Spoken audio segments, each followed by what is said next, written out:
le tenía mucho aprecio a Nehemías y aparte de la confianza, ¿verdad?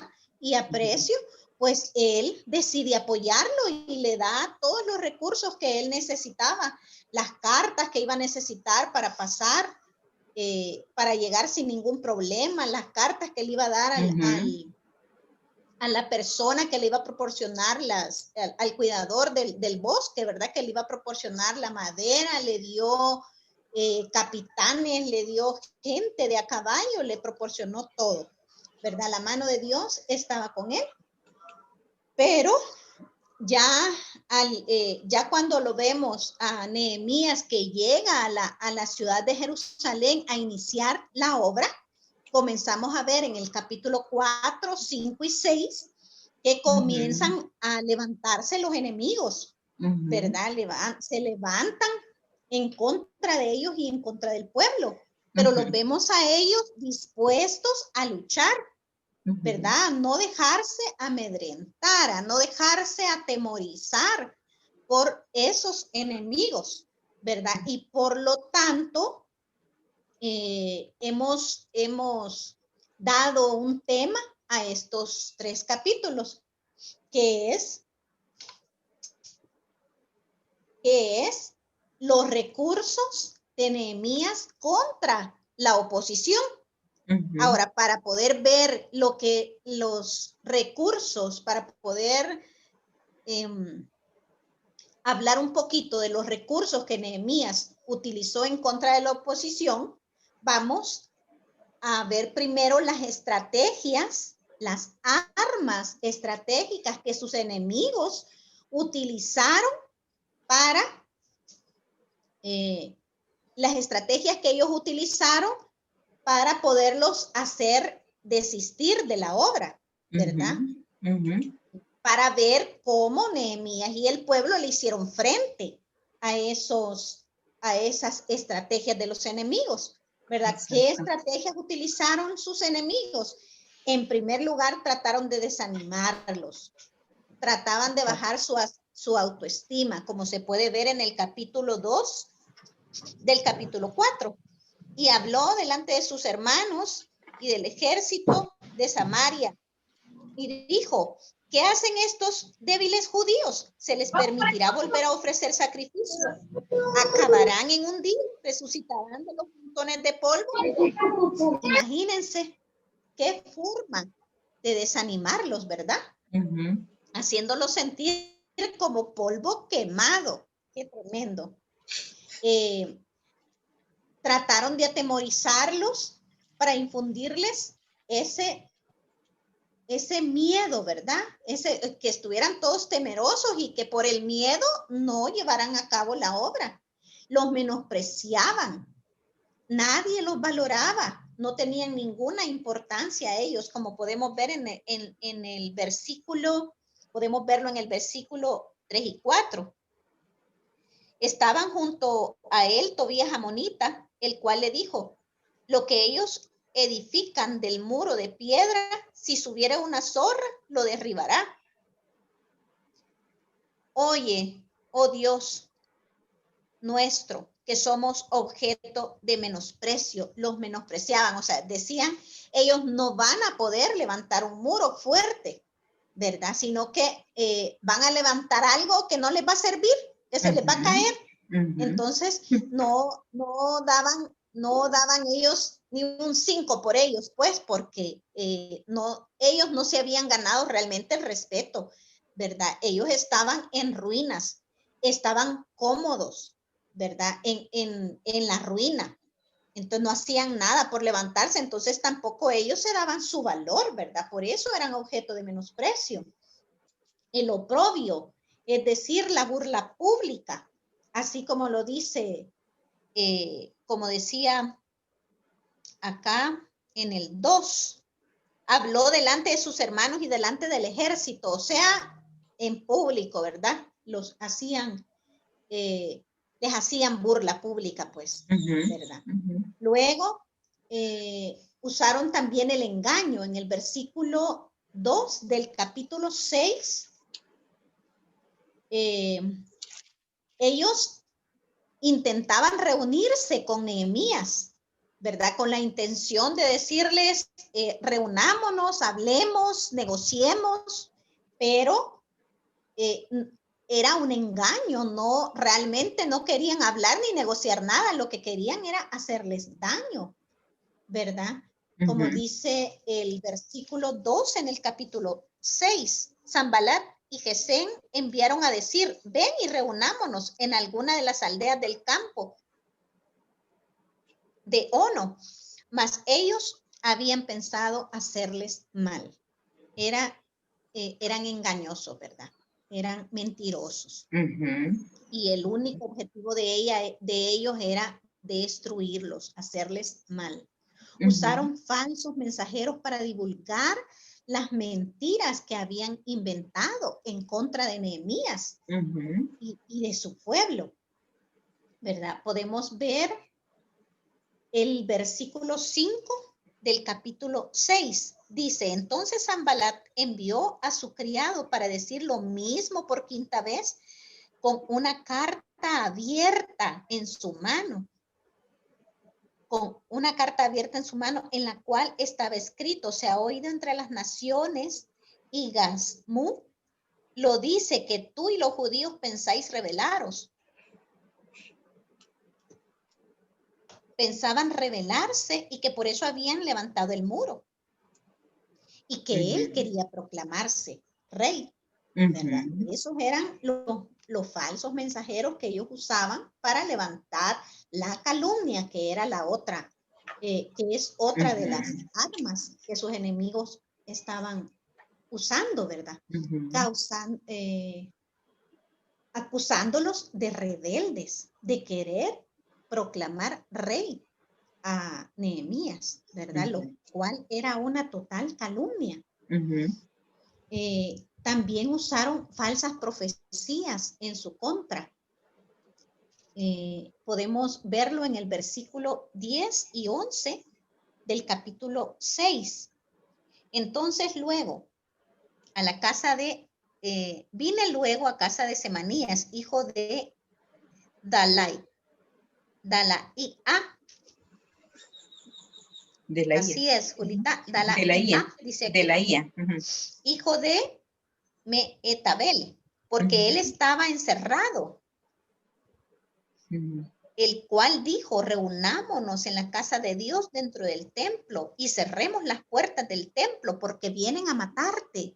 Entonces, él estaba diciendo que venían a matarlos, que se escondiera. Entonces dije, un hombre como yo, que fuera como yo, entraría al templo para salvarme, para salvar la vida, no entraré. Porque él en el capítulo 12 dice que entendió que por las palabras que él estaba diciendo, eso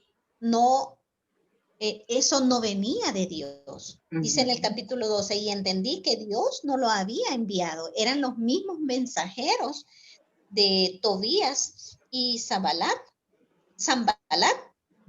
que habían sobornado a estos falsos profetas para que fueran al templo, ¿verdad? A esconderse y seguramente allí tenderle una trampa, ¿verdad? Esas fueron muchas de las armas que sus enemigos usaban en contra de ellos para que el objetivo principal de ellos era hacerlos desistir de la obra, que no levantaran la obra, y la obra era de Dios, no podía detenerse. También me llama la atención que en el capítulo 5 podemos observar que no solo los enemigos de Dios estorbaron la obra, sino resultaron gente del mismo pueblo que comenzaron a estorbar la obra. ¿Cómo? En el capítulo 5 podemos ver cómo muchas personas estaban haciendo negocio con las personas que no tenían los recursos necesarios para mantenerse activos en la obra de Dios, porque ellos dejaron, en el capítulo 5 podemos ver que ellos no tenían, no todos tenían los recursos económicos para dejar de hacer sus actividades normales y dedicarse a la obra de Dios, al muro, ¿verdad? Y a la construcción, porque estaban dedicados todos a eso, pues de día y de noche. Entonces, posiblemente a algunos les hacía falta recursos económicos y los que los tenían se los estaban dando a un tipo de interés, sacando provecho, ¿verdad? Entonces, Nehemías no estaba sacando ningún tipo de provecho. Él lo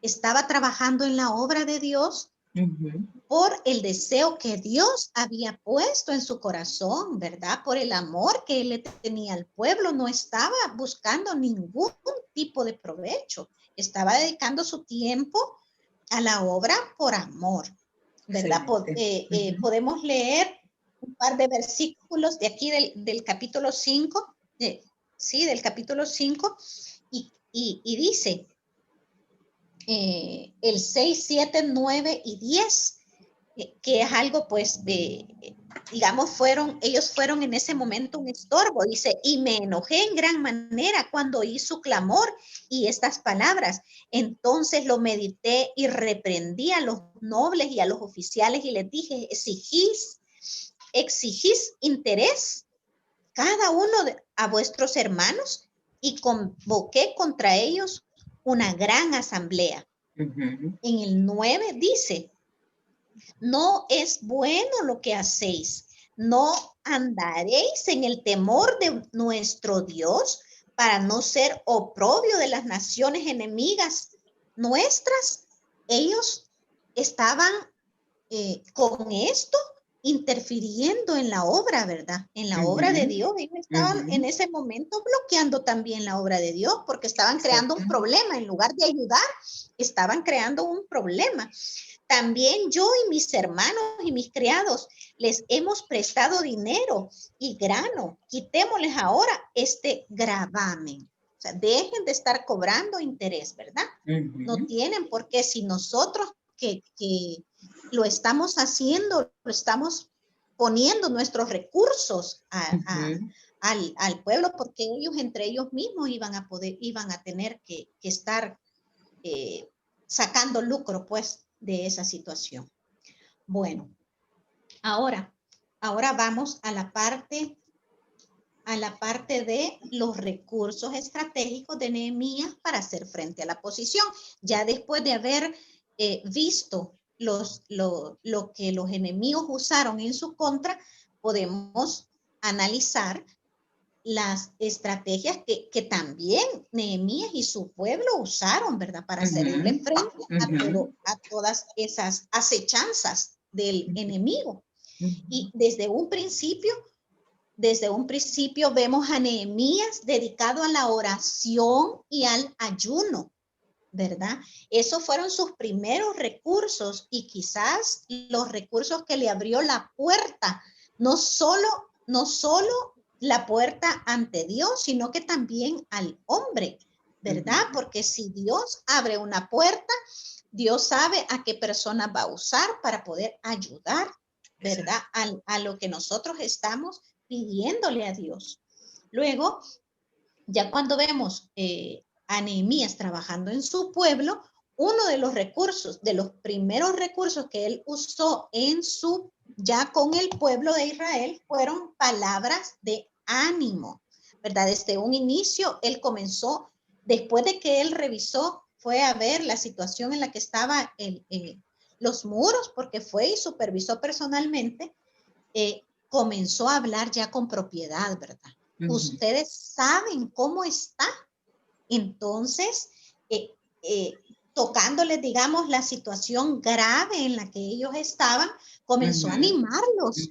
Levantémonos, trabajemos. Y les mostró cómo Dios lo había ayudado y todo lo que Dios le había puesto en sus manos, todos los recursos los había ya dado Dios.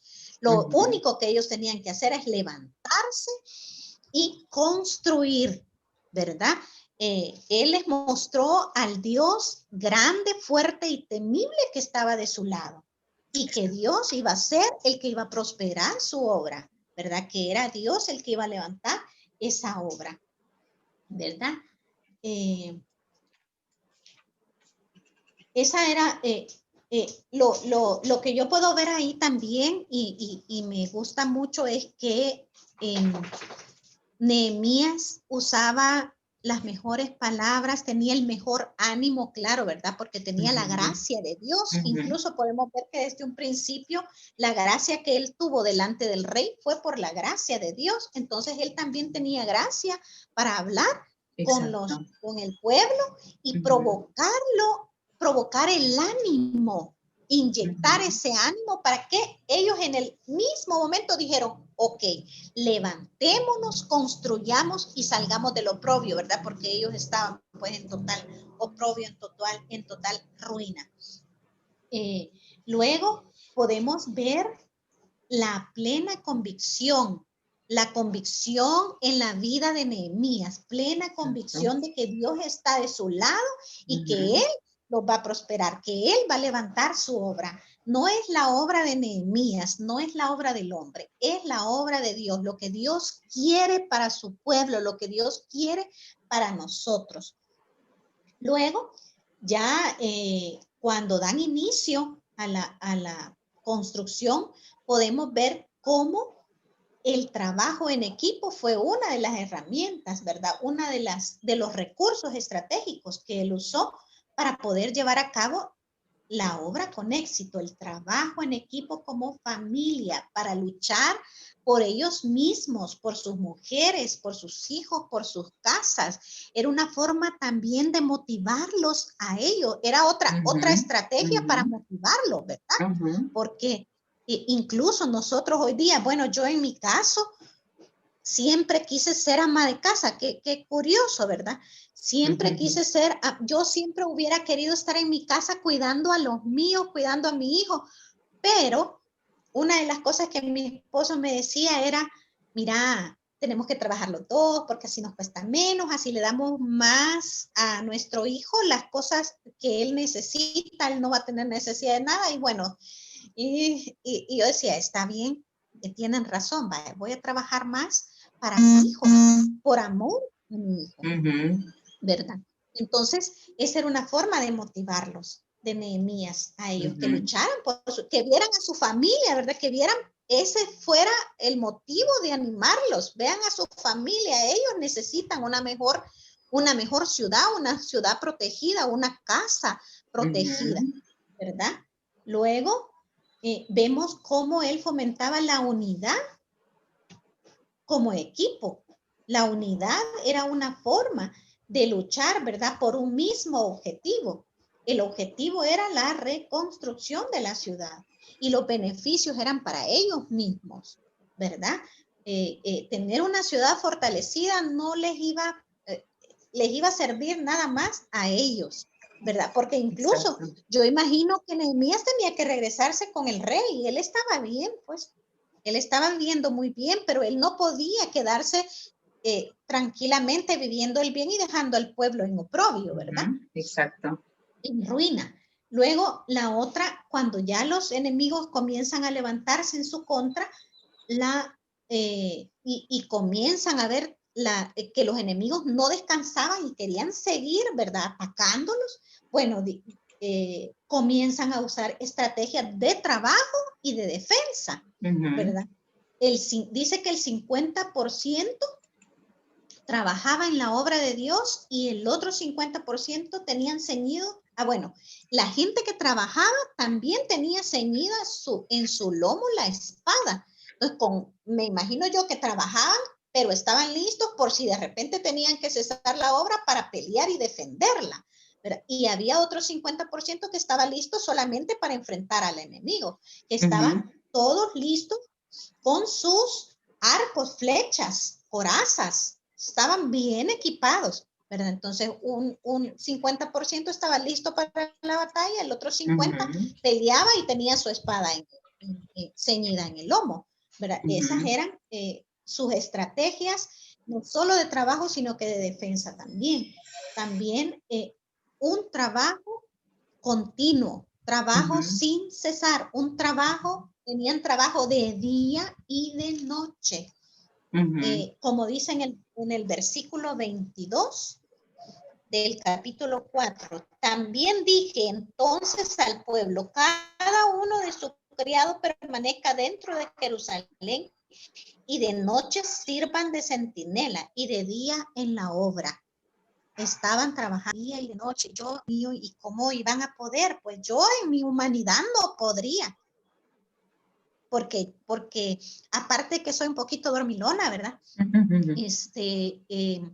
Digamos que me cuesta, si yo no duermo en el día, rapidito en la noche ya me da sueño y me quiero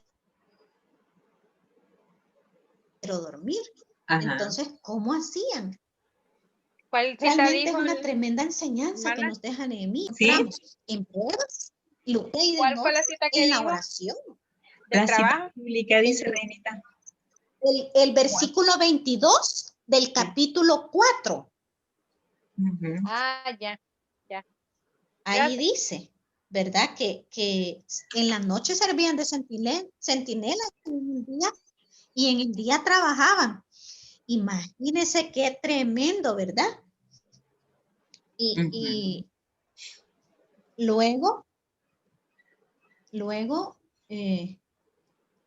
dice en el 23, leámoslo también, más adelante también, al final también lo quería leer porque es tan importante, tan lindo, que dice, y yo y mis hermanos, mis jóvenes, dice, y yo, ni mis hermanos, ni mis jóvenes, ni la gente de guardia que seguían nos quitábamos nuestro vestido.